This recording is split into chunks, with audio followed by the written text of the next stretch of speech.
dear students. Today I am going to take my lecture on that is quantitative measurement. First of all, I would like to introduce myself. I am Dr. Monica, working as associate professor in NIET Pharmacy Institute, Greater Noida, which is being affiliated from Dr. APJ Abdul Kalam University, and I am going to deal with the subject that is pharmaceutical microbiology, having code BP303T. I have already taken my few lectures on these topics, but in this I will move forward with the quantitative measurements. In the last lecture I was dealing with this topic, that is quantitative measurements of bacteria within any of the culture media, any of the nutrient media, how we can count, how we can determine the number of bacteria within any of the sample nutrient media or culture media, how we can determine quantitatively that how much microorganisms or how much bacteria are there within that media. So, in this what I am going to cover is methods used to determine or measure the microbial growth, or the method used for counting the total count and viable count. In my last lecture also I told you about the total count and viable count. Viable count is the count in which we find out, we determine the living microorganisms, how many living bacteria are there within the media, how many live, and total count deals with viable plus dead microorganisms, how much bacteria which are living and how much bacteria which are that is live. So, for that I have already started up in the last lecture. I gave you an introduction part related to this, but that is how we can go for viable count using serial dilution and plating techniques. By using serial dilution and plating technique, we need to generate we have to dilute our samples, we have to go for the plating method, and we have to select one of the plate in which we can easily count our number of bacteria or number of microorganisms. But growth will only takes place if the bacteria are live and if the microorganisms are live. Until and unless if they are not live, they will not be able to grow and they will not be able to generate the colonies. So, that is why this method, as we are developing the plate and we need colonies to count with the help of colony counter. So, only the microorganisms or bacteria which will be live will grow and they will generate the colonies, and we will be able to count those colonies with the help of colony counters. So, that is why this method only gives us the viable count. It will not give us any of the dead microorganism count. This method only deals with the viable counts, the microorganisms, the bacteria which are live in nature. And second techniques which we deal with is microscopic count or using a hemocytometer. For serial dilution plating technique, we were using the instrument named colony counter, but for microscopic count we will use a slide known as hemocytometer, and that slide, using that slide and using that microscope, we can easily count or we can easily determine our total count and viable count within any of the culture media. We can find it out how much live microorganisms are there, and we can easily find the number of dead microorganisms within the media. After that comes the turbidity. We can use this instrument based on turbidity methods. We can go for spectrophotometric analysis, and spectrophotometers are the instruments which can easily determine the turbidity. Mainly these spectrophotometers are based on absorbance and transmittance method. I will like to explain in detail in the next slides. That is, it also gives us the total count. So, these both methods, one is microscopic and second one is spectrophotometric analysis. These both methods will gives us the total count, and these and microscopic method will also gives us the viable count. So, as you can see, first method, that is serial dilution and plating method, will give us the only viable count, whereas microscopic method or hemocytometer gives us the total as well as viable count, whereas the last method, which is spectrophotometer, this will gives us the total count. It is not going to give us the viable count, it will just gives us the total count, that how much bacteria are there, whether they are live or whether they are dead, it will count all the bacteria, spectrophotometric analysis. So, in this lecture I am going to cover these both techniques in detail, as I have already covered serial dilution and plating technique in my last lecture. So, now what hemocytometer is? Now, hemocytometers are actually a glass slide. Now, what that glass slide is, what we need to do, we have to take a glass slide. This is a special type of a glass slide, as you must have seen in the labs, that normal glass slides on which we can easily inoculate our transfer our species, and we can observe under microscope how much number of cells within that sample. Simple slides you must have seen, but this is a special type of a slide which has that is graph engraved within that slide. There is a graph engraved. As you can see, this is a graph. You must have seen the graph in your regular practice, in your regular labs, that what actually graph means. So, this is a special type of slide in which already there is a graph engraved within that slide, and that graph, if we observe under microscope, if we see under microscope, you can easily see that graph like this. That graph will be having various lines and various squares you can count over the graph. You can easily count the squares. So, what we need to do, we have to take that special slide.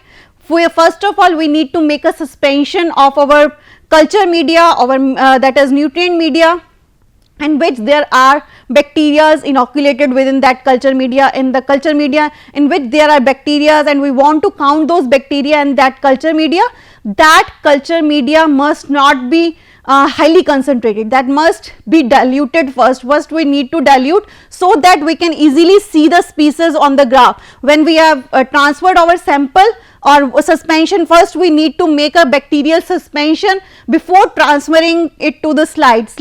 That suspension what we are going to make, that must be diluted form. We can't use it as it is in concentrated form. We can't transfer that sample on the slide, because we won't be able to observe a single species, or there will be no gap within the species or within the bacteria.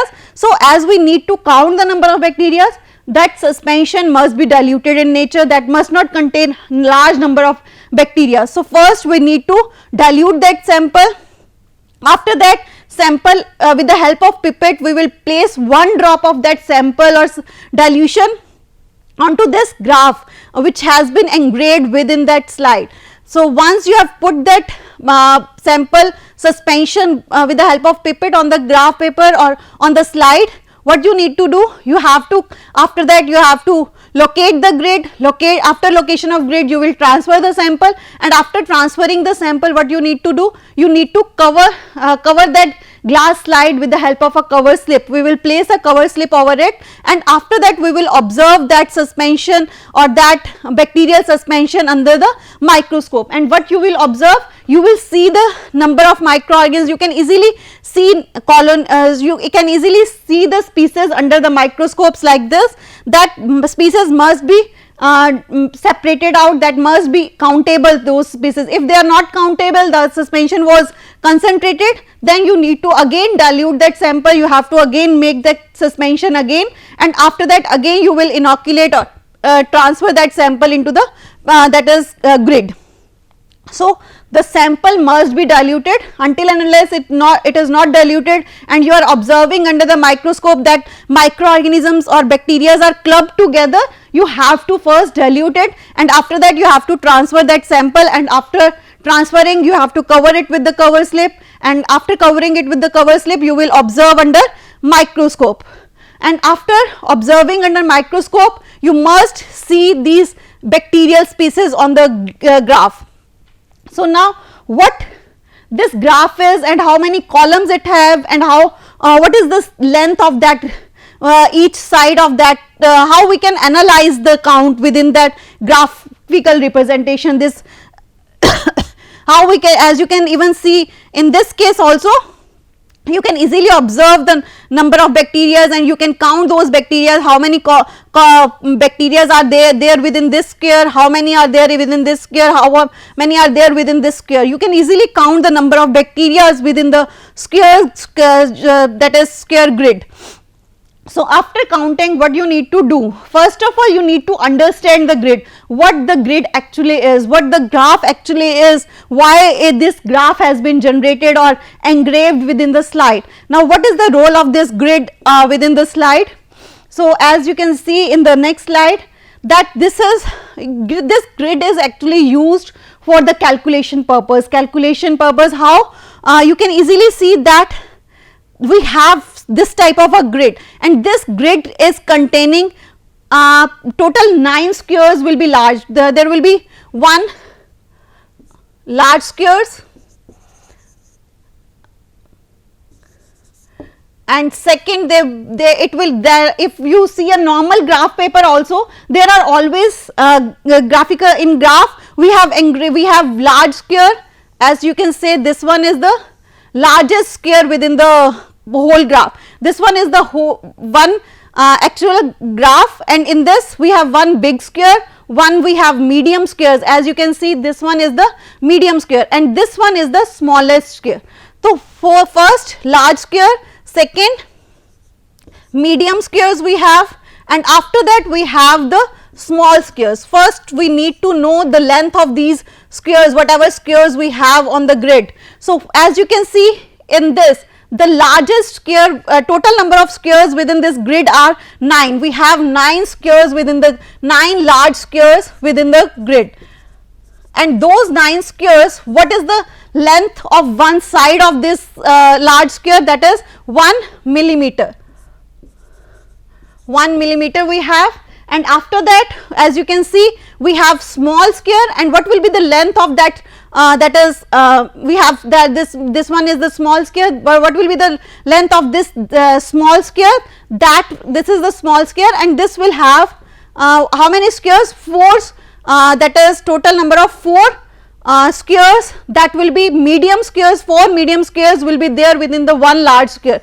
As you can see, in one large square we have 4 medium squares, and these 4 medium squares, what will be the length of this thing?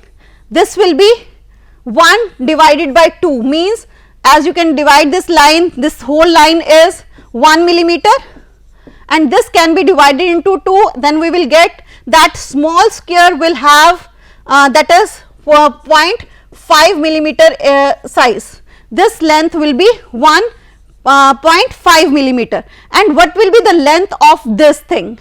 If we are having this one is 0.5, then what will be the length of this? That will be 0.25. So small squares will have 0.25 millimeter length.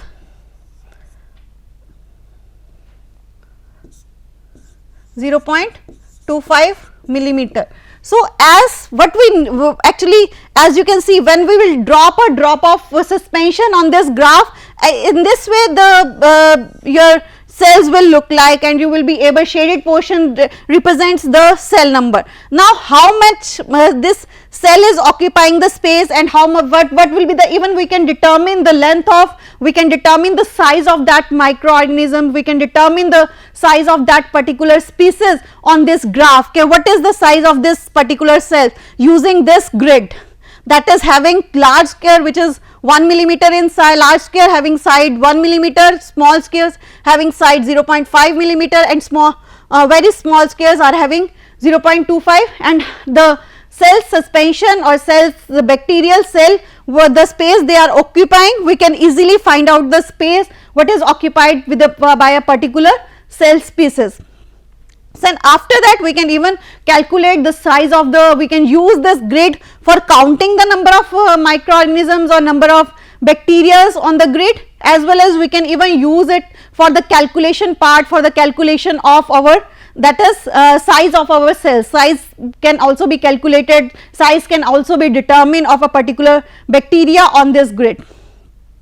So this is the part how we can find it out. We can use this grid for calculating or finding out the number of viable if we add some of the reagents or some of the staining reagents within the suspension, bacterial suspension, so viable or microorganisms may contain different color, and the dead microorganisms may have different color. Like one of the dye which is used that is trypan blue. If we add trypan blue, viable cell will absorb that dye, whereas dead cell will not be able to absorb that dye, and we can easily visualize with the help of microscopes that how much number of microorganisms or viable microorganisms will look like blue in color, will be blue in color, whereas dead microorganisms will be transparent. If we add some dye, such dye which will be get absorbed within the live microorganisms, and dead microorganism will not be able to absorb that dye, so we can easily even find it out how much number of viable microorganisms are there within this grid,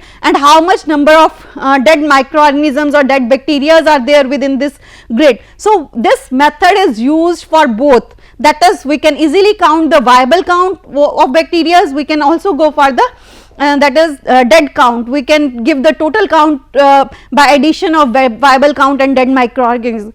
So total count, this method will gives us the total count as well as the viable count, both can be calculated by microscopic techniques using hemocytometer. So next method by which we can only go for, that is we can only count the total count. This method spectrophotometric analysis never gives us that is viable, or we won't be able to differentiate between dead microorganism or dead bacteria, and we won't be able to differentiate between viable bacteria. With this spectrophotometric analysis just gives us what, that is the total count of bacteria within the suspension, how much that is total bacteria are there within the suspension. Now what is the principle behind spectrophotometric analysis is that whenever we add some of the microorganisms in the suspension, and whenever we add some of the microorganisms within the media, what will happen,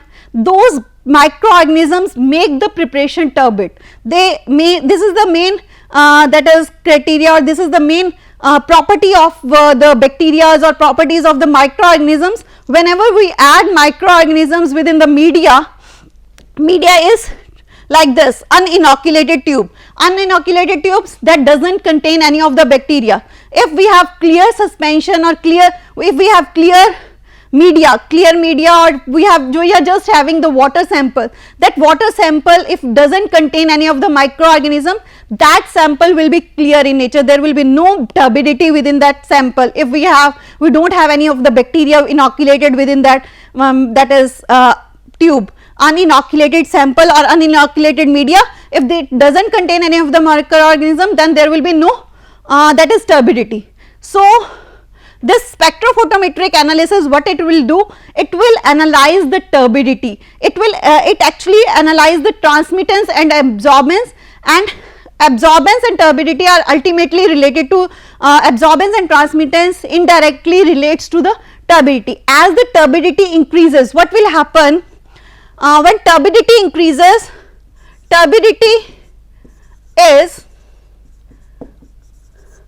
directly proportional to absorbance. As turbidity will increase, absorbance of light which we passes through the test tube containing media, when we will pass, as you can see in this diagram, this is a light source. From the light source, if we will pass the light through the media which does not have any of the microorganism, which do not contain any of the bacteria, uninoculated tube, when we will pass light from this, what will happen, the light will directly transmit out from the sample. It is a clear sample. If it is a clear sample, there will be no restriction, light will directly pass and transmittance will be 100%. All light will pass through the uninoculated samples. So transmittance will be 100%, in which case, in which there are no bacteria within the sample, because the sample will be clear, there will be no turbidity and the light will directly pass through it, means transmittance will be 100%, but absorbance will be, if transmittance is 100, then absorbance is 0, and if absorbance is 100, transmittance will be 0. There is indirect relationship between absorbance and transmittance. If absorbance of light increases, transmittance decreases, and if transmittance increases, absorbance will ultimately decrease. So there is indirect relationship between absorbance and transmittance. So absorbance, as you can see in this, if absorbance is decreasing, transmittance is increasing. If transmittance is 0, absorbance is 100%. If transmittance is 100, then absorbance will be 0. You can easily see on the digital that is spectrophotometer the amount of light absorbed or the amount of light transmitted from any of the sample. So if your sample doesn't contain any of the bacteria or any of the microorganism, the whole light will pass through the sample, and once whole light will pass, what will happen? You will see the uninoculated sample, clear sample, light will pass. That means transmittance, this digital spectrophotometer must show transmittance 100 and absorbance 0. There should be no absorbance of light in this case, in which you are having the clear samples. If there are no bacteria or no microorganisms, you have uninoculated tube, you have clear samples, then if light passes, and once the light will pass, that light that digital spectrophotometer must show 100% transmittance and 0 absorbance. As you can see, even in this needle also, this needle is pointing 100% transmittance and 0% absorbance. No absorbance, 100% transmittance. So how turbidity relates to absorbance? Turbidity, as the sample becomes turbid, as we go on increasing, suppose number of bacteria or number of microorganisms within the sample, what will happen? With number of increase in bacteria, as I told, microorganisms or bacteria will generate turbidity. They will make the sample turbid. Or turbidity, if turbidity increases in any of the sample, if we have inoculated those samples with microorganisms, then those samples will become turbid, and once they will we have, as you can see, number of bacteria have been added, and this sample is inoculated sample. At an inoculated sample, what we will observe, there will be, the sample will become turbid, and as it will become turbid, it will absorb the light. When we will pass light from this is, as you can see, this is the light source, and when we will pass light through this light will get absorbed by these bacteria or whatever microorganisms are there within the sample. They will act as a hindrance to the light, and they will absorb the light, and you will see that absorbance will increase and transmittance will reduce. As turbidity increases, absorbance, light will get absorbed, and the light will not be able to transmit. So absorbance will increase and transmittance will reduce. In uninoculated sample, transmittance was 100%, but absorbance was 0. But if we have inoculated samples or inoculated in which there is turbidity, means it will reduce, it will increase the absorbance, but it will reduce the transmittance. You can see in this needle will point that absorbance is going on increasing and transmittance is going on reducing. Absorbance increase and transmittance reduce. So as you can see, there is a relation between turbidity. Turbidity relates to absorbance and transmittance, and absorbance and transmittance are that is inversely linked. As absorbance increases, that is transmittance will decrease, or transmittance increases, absorbance will decrease. But turbidity is directly proportional to absorbance, and if turbidity is directly proportional to absorbance, then turbidity will be inversely proportional to transmittance, as they are inversely related. So turbidity will be inversely proportional to transmittance. As turbidity increases, transmittance will reduce, inversely proportional. And after that, how you can analyze the unknown samples, how much quantity of microorganisms are there within the sample, how much number of bacteria are there within the sample. Unknown sample, how we can analyze unknown samples quantitatively. This is a physical or qualitative method, or we are just finding out whether our samples are inoculated or uninoculated. But if we want to quantitatively estimate, what we need to do, we need to make standard samples. Now how we can make standard samples? As you can see in the next slide, that we have to make some of the standard samples like S1, S2, S3, S4, S5, S6, S7 control.